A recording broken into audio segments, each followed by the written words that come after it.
Charles, who took the stand against you, who was facing 25 years, got time served and walked away. He got time served and walked away.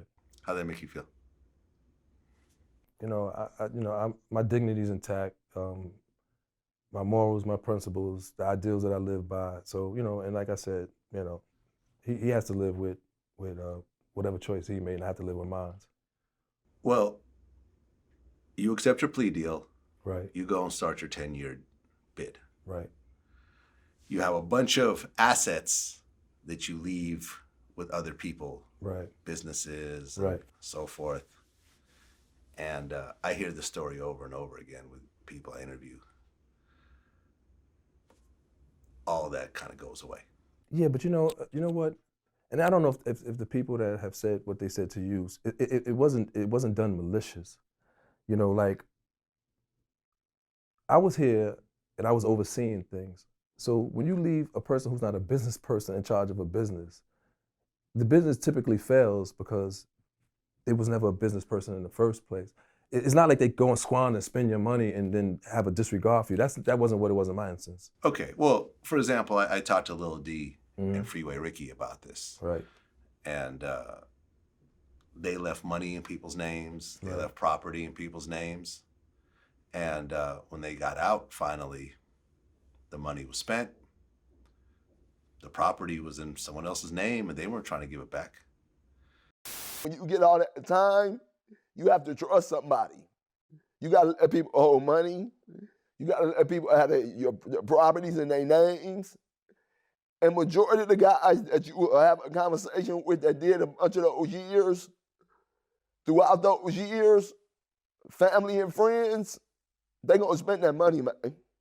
Because they feel like you don't need it though. Like in their mind, they say, all you need is some money to go to the commissary and get on the phone. I don't think I overly cared so much about that, to be quite honest, because everything that I had or had was with my family. And like I said, no one my family ever done anything malicious to me. Like, they have to live, life goes on.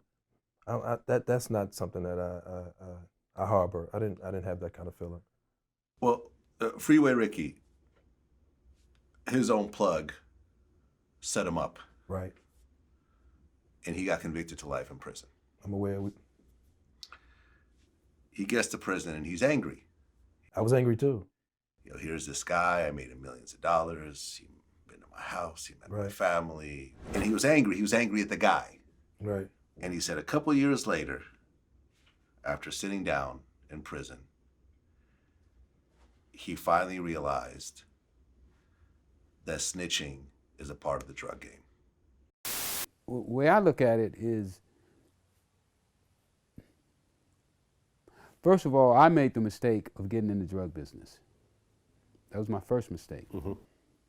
My next mistake was I went back into the drug business after I said I quit.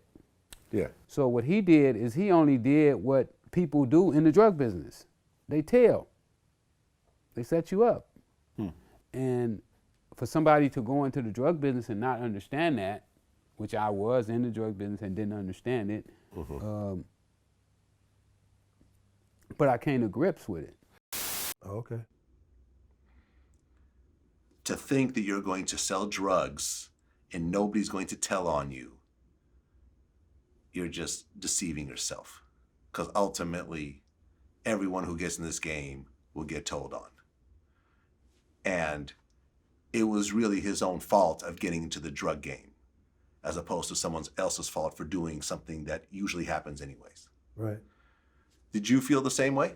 I feel that I convinced myself that I treated people so well that they wouldn't tell on me, and I just took care of people like in a manner in which I did that I just really believed nobody was ever going to tell on me, and I'm not gonna act like my theory was 100% flawed, because here I am talking to you now, and 22 people got arrested and one person told. I mean, some people consider that great percentages. Yeah, but it doesn't matter because all it takes is one person. It do, but you see what I'm saying? But even with that one person, his story just wasn't enough to get a conviction, because I would be looking at a life sentence, and me and you wouldn't be having this conversation. Still got 10 years. I did. And that is not an insignificant amount of time. No, it's not. But I think again. Because you're how old right now? I'm in my 50s, early right. 50s. A fifth of your life was spent in a cage. Right. You can't just gloss that over and say, No, I only got 10 years. Well, Val, let me say this to you. You see what I'm saying? I mean, I want to help you understand Yeah. who I am. I've been doing Don Diva for 20 years because of my own ideals and principles, and I've been supporting guys who were there when I was there and still there.